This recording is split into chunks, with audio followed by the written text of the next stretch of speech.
आखिर ये कौन सा शख्स है जिसके सामने उसके साथी को जिंदा गरम तेल में जला दिया गया, लेकिन इस शख्स का ईमान इतना मजबूत है कि ये जरा भी नहीं डरा और बादशाह की कोई मांग पूरी नहीं की। आइए पस मंजर जानते हैं।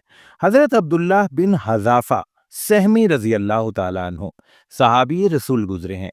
हजरत उमर फारूक रजी अल्लाह ताला अन्हु के दौर में ये एक काफिले में जिहाद की नीयत से रोम की तरफ गए, जिसे रोमन एम्पायर भी कहते हैं। वहां पर इन्हें पकड़ लिया गया और पकड़कर कैद कर दिया गया, और एक जगह यह भी लिखा है कि इन्हें कुस्तुनतुनिया ले जाकर कैद किया गया था। वहां पर ये कैद में थे, लेकिन उन लोगों को पता चला कि ये जो सहाबी है ये बहुत ही आला ज़र्फ है और बड़ा ताकतवर और शुजाअत वाला है। तो एक मुशीर ने या किसी वजीर ने उस रोमन एम्परर को, उस बादशाह को ये मशवरा दिया कि इस बंदे को अपनी तरफ कर लो, पैसों का या किसी भी चीज का लालच देकर, ये बंदा बड़े काम का है। बादशाह ने कहा चलें कोशिश कर लेते हैं। बादशाह ने उन्हें बुलाया और कहा, यही पैगाम दिया कि मैं अपनी आधी सल्तनत तुम्हें दे दूंगा, तुम मुसलमानियत छोड़ दो और ईसाइयत इख्तियार कर लो, अपना दीन छोड़ दो, हमारा दीन ले लो।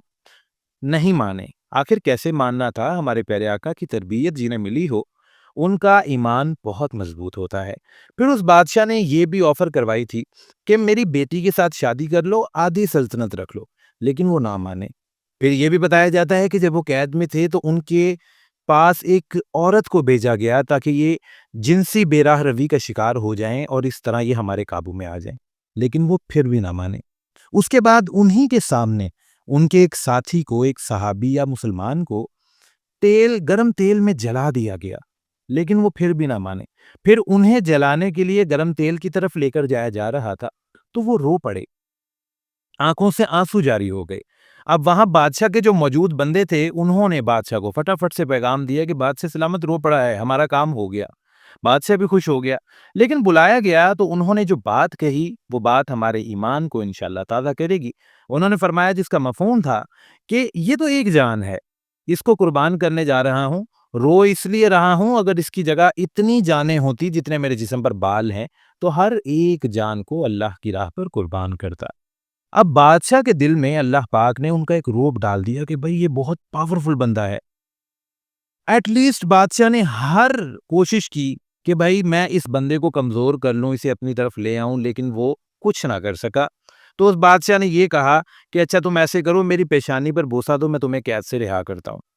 पहले तो हजरत अब्दुल्ला नहीं मान रहे थे, लेकिन फिर जब उन्होंने ये देखा, ये डिमांड रखी कि मैं ही नहीं बल्कि मेरे साथ जो यहाँ पर दूसरे मुसलमान कैदी हैं उन्हें भी रिहाई मिल जाएगी और उन्हें रिहा कर दिया जाएगा, तो फिर उन्होंने सोचा कि इसमें ईमान के ऊपर तो कोई हर्ज नहीं आता।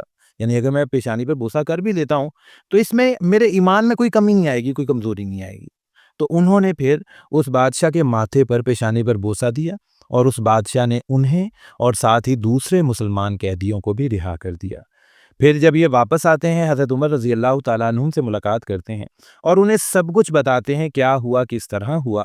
तो फिर बताया जाता है कि हज़रत उमर रज़ी अल्लाह ताला अन्हुम ने ये कहा, जिसका मफ़हूम है कि अब हर एक मुसलमान पर ये वाजिब है कि वो इनके माथे का बोसा ले। और एक बहुत बड़ी खुशी की बात थी कि देखें अल्लाह पाक ने उन्हें इतना मजबूत ईमान दिया कि अपनी जान तक जब कोई चीज़ आती है ना तो बड़े बड़ों के छक्के छूट जाते हैं, लेकिन उन लोगों ने हाथों में आग को उठाया है। अल्लाह पाक हमें भी हमारे प्यारे आका के सहाबा के नक्शे कदम पर चलने की तौफीक अता फरमाए। आमीन सुम्मा आमीन।